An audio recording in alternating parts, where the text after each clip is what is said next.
Hello and welcome to this video where we look at potatoes, bread, rice, pasta and other starchy carbohydrates with a focus on whole grains and whole grain foods. As you watch and listen to this video, I hope that you will learn more about these foods, understand what's a good choice and why, and be clearer about portion sizes. My aim is to help you understand how these foods can help you in the here and now. I also aim to make sure you feel understood as I touch on elements of long-haul conditions that can make things tricky, and I'll offer some ideas that may help. As a result, I hope you will feel encouraged and empowered to make changes if you need to. So, let's make a start. So, all versions of the Eat Well guides indicate that foods in this group are bread, whether that's white, brown, granary, wholemeal, ciabatta, baguettes, rolls, naan bread, chapatis, pita bread, garlic bread or tortilla wraps, to name but a few. Potatoes, whether new, jacket, roast, mashed, chipped and sweet potatoes. Breakfast cereals and porridge, rice, pasta, noodles, couscous, and then crackers, crisp breads, oatcakes, crumpets and scones. The section around the outside, in much smaller print, then says choose whole grain or higher fibre versions with less added fat, salt and sugar. The implication of the space taken up by the yellow section of the Eat Well guide suggests that approximately a third of what we eat every day or every week should be of these foods. So let's address some questions which I'm guessing you might have. First of all, about the large section of the Eat Well guide. So to achieve the amount indicated by the space, I suggest that each one of your planned meals needs to include these foods. Now, I'm sure that some of you will be shouting at me with a no, that's not right. But please bear with me for a moment. Know that I share your concerns and we'll look at them shortly. Next question is, well, what about less added fat, sugar and salt? On first sight, I think this might seem an odd thing to say, but I think it's trying to guide our decisions when it comes to packaged foods that we find on the supermarket shelves. To help them appeal to us, they may have had fat, sugar or salt added to them. 2 out of 3 are not good for our waistlines, and salt is not good for our cardiovascular health. In addition, many of these packaged foods will have had extra ingredients added during their production, such as emulsifiers, sweeteners, and artificial colours and flavourings. These help them have a longer shelf life, but evidence is growing that many of these ingredients are not actually very good for us.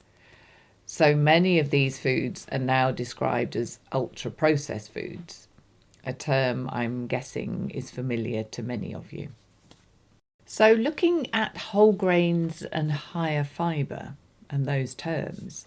So the term whole grains is clearly very important, but what are they and where can they be found? So whole grains are the seeds of cereal plants. A cereal is any grass cultivated for its edible grain, and cereal grain crops are grown all over the world. The entire grain or the whole grain contains 3 elements: a fibre-rich outer layer, which is called the bran, a nutrient-packed inner part, which is called the germ, and a central starchy part called the endosperm. Most of the goodness in grains is in the outer bran layer and the germ of the seed. So examples of whole grains are barley, oats, rye and wheat. These are examples that contain something called gluten. Now, gluten must not be eaten if you have celiac disease.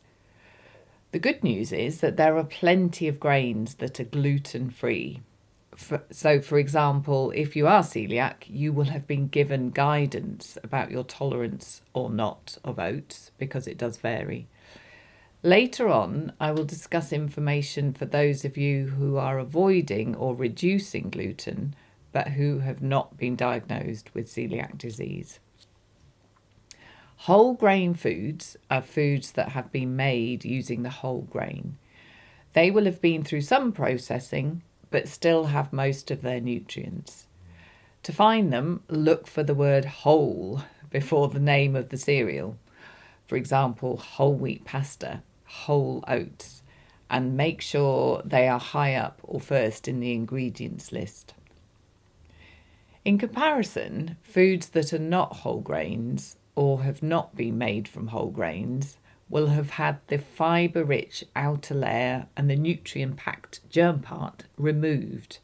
And so what's left is the starchy bit that gives energy, but little else. As a result, these foods contain no or very little fibre and are often white in colour. So white bread is an example. Let's now move on to portion sizes and how much of these foods should we eat?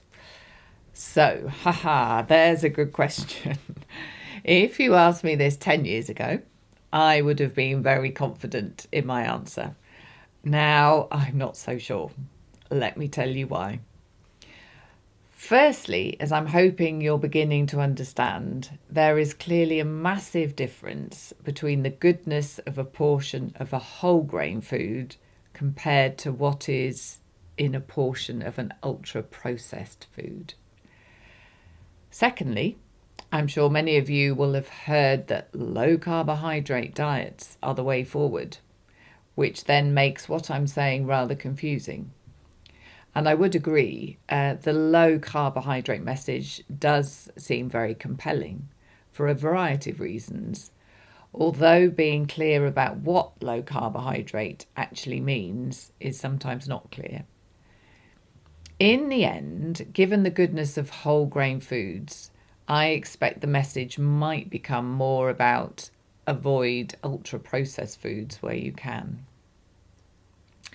As an extra comment, in my last NHS role as a long COVID dietitian, some patients I worked with tried to embrace the low carbohydrate approach, and they really struggled and said they felt worse as a result, which surprised them and me.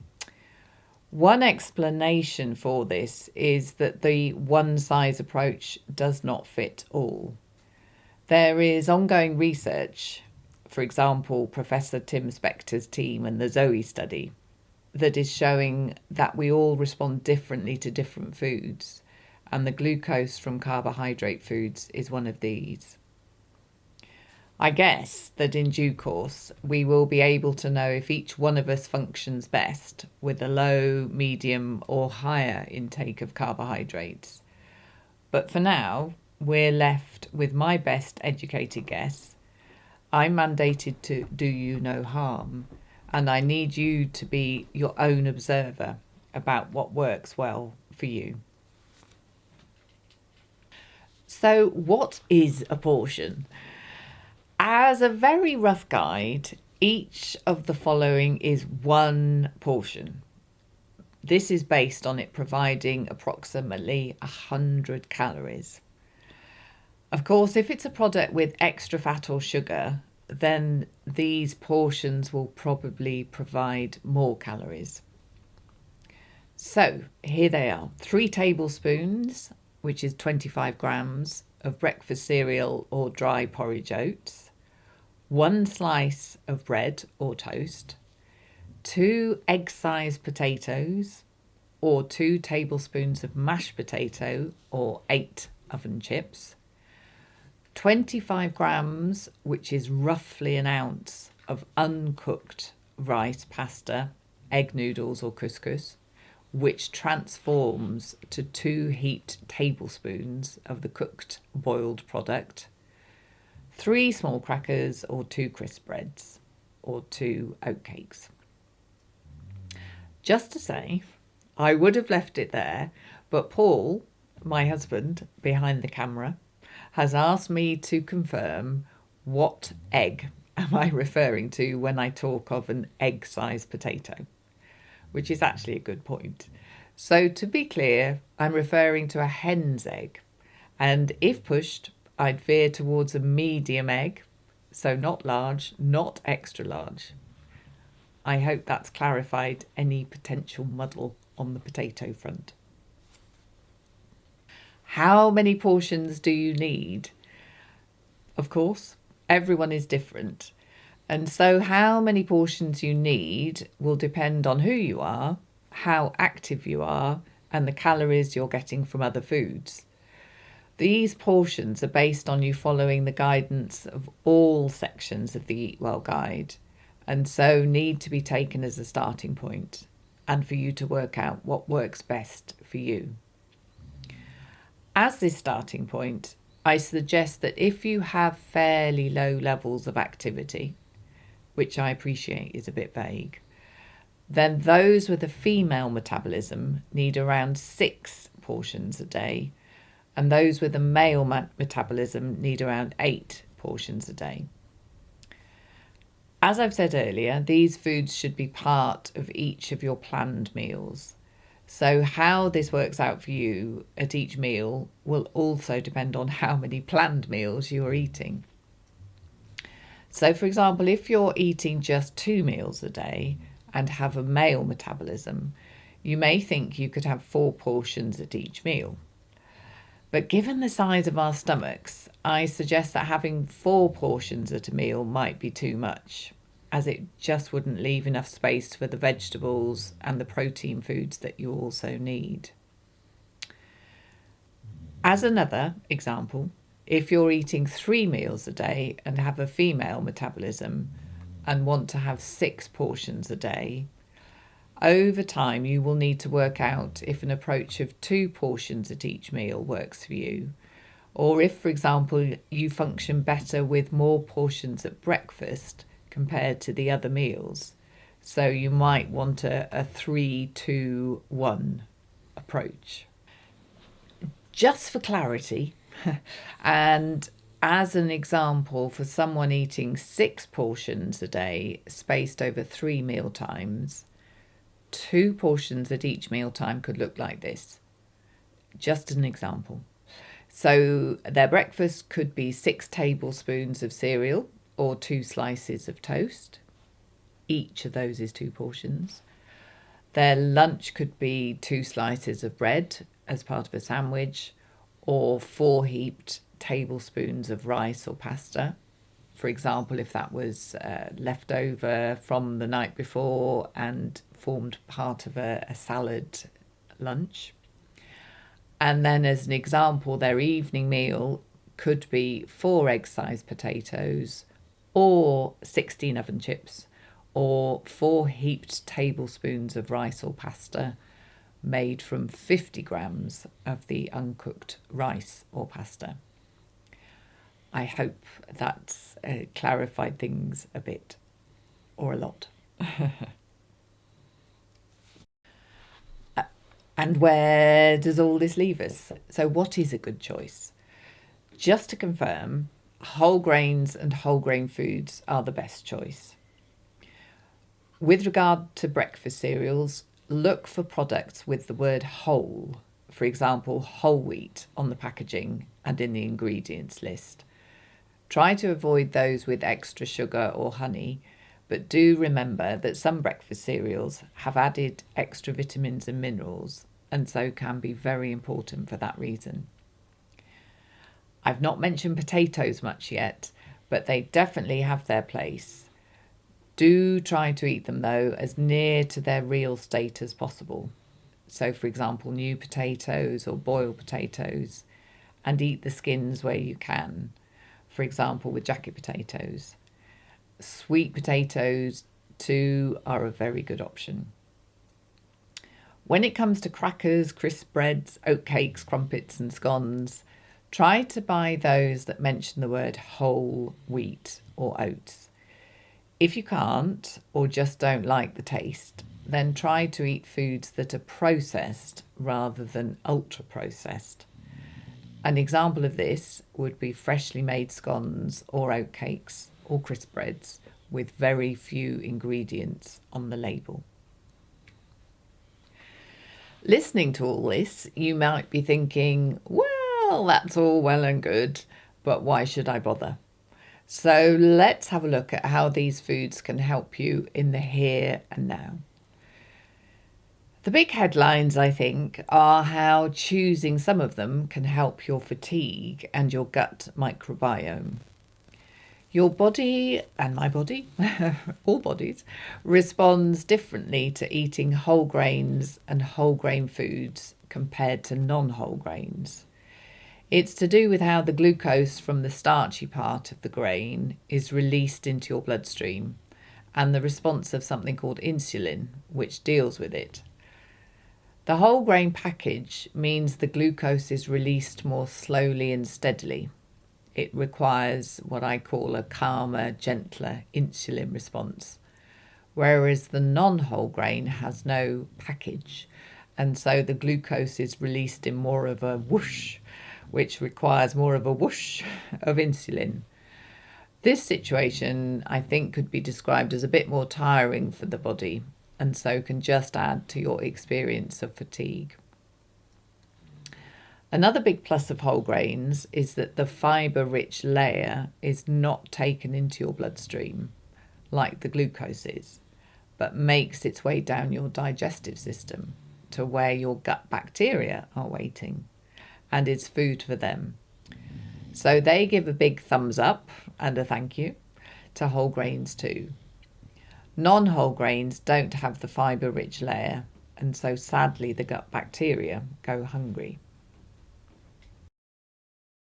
As I promised earlier, I need to address those of you who have not been diagnosed with celiac disease, but feel you have a sensitivity to gluten.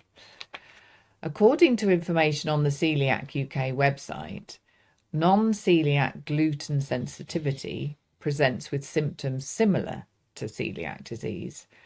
But, and it's a big but, if you eat gluten, there is no damage to your gut lining. It's not clear how the immune system is involved, but it is not the serious illness of celiac disease, where the body's own immune system attacks its own tissues when you eat gluten.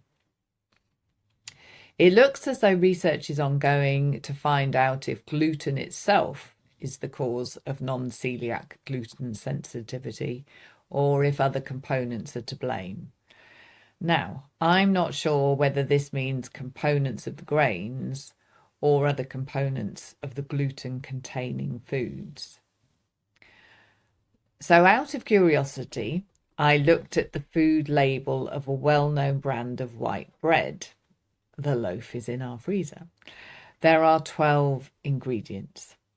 Lower down the list of ingredients, there is preservative E282, emulsifiers E472E, E471, and E481. If you went to a bakery to buy a loaf of bread or made it at home, there would probably be only 4 ingredients: flour, yeast, salt, and water. The point of this is, so if you are someone who thinks you have a gluten sensitivity, maybe just check the ingredients of the bread you used to eat, and then if you want, try a slice from a loaf without E numbers and just see if that is the issue for you. Just a final word on this. The loaf I've described to you from our freezer would be described as ultra processed. There are several definitions of this term. One is that if a food contains ingredients that you would not find generally in your food cupboards at home, then it is ultra processed. And I'm guessing, if you're like us, you don't have E282, E472E, E471 or E481 in your cupboards. Just a final word. There is also another loaf of bread in our freezer. And this has 11 ingredients, different flours, and a variety of seeds, but no E numbers. So this would probably be described as processed because you could find the ingredients in your food cupboard as long as you were someone who liked baking and used a lot of flours and seeds. Okay, so look, I hope that's helped a little, but let's move on.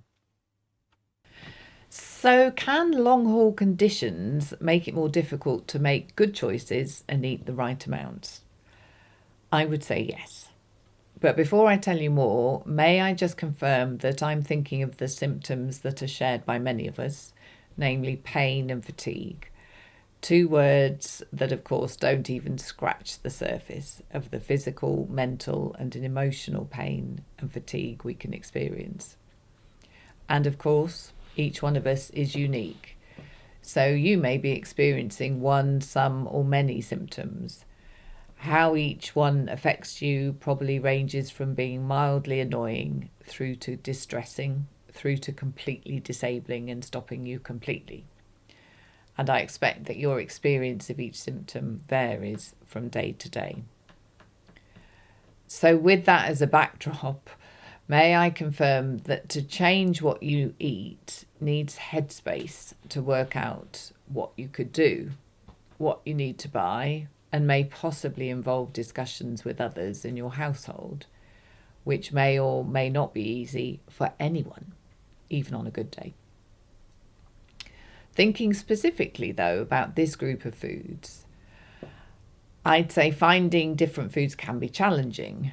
If you're looking at food labels and trying to work out if your favourite bread is processed or ultra processed or something in between, and if you're trying to do this while standing in a supermarket aisle at the end of your shopping expedition, it's probably not going to be the best plan. Because if you're like me, your brain will have gone to mush, your legs are on the verge of giving way, and the last thing you have energy for is squinting at the food label.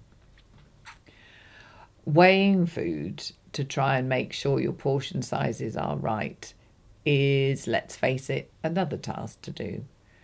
And if you're cooking for several people and trying to work out your and their portion sizes of uncooked rice, for example, then you will not be alone if brain fog seems to engulf you and it all becomes a bit too much.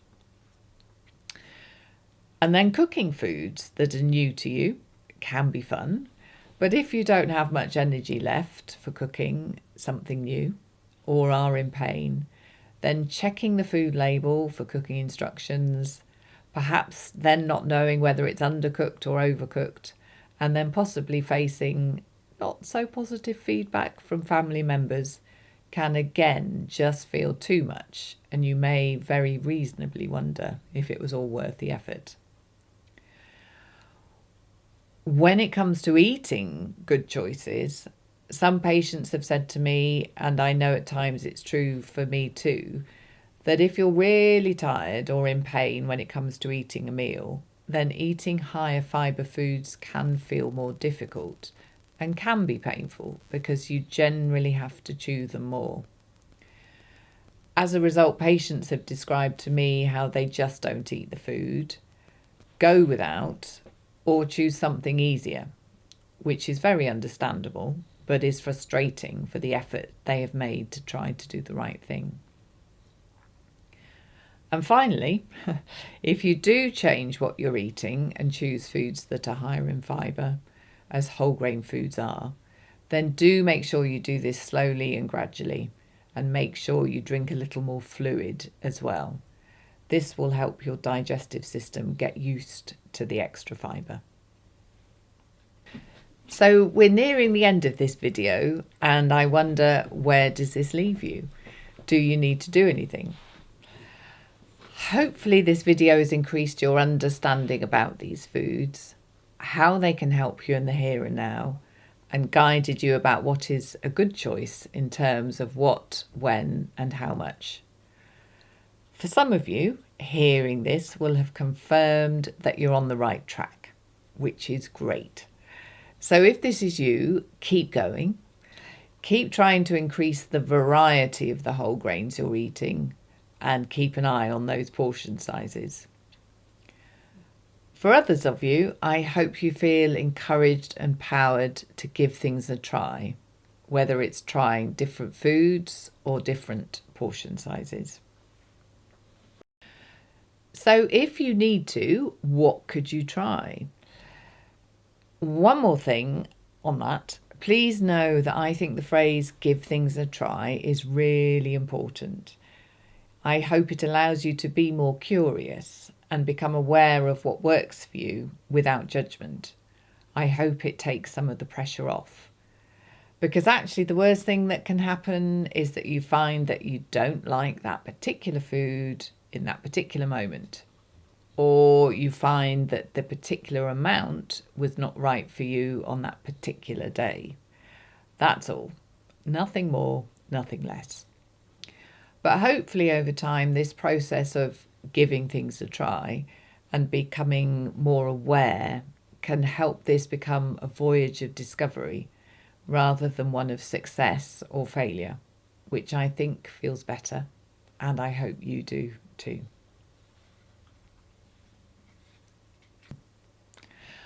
Whew. I think that's it. If you'd like to download the slides from this video, then do click on the link below. We're doing all we can to try to create these videos to educate, empathise, encourage and empower you on your long haul journey.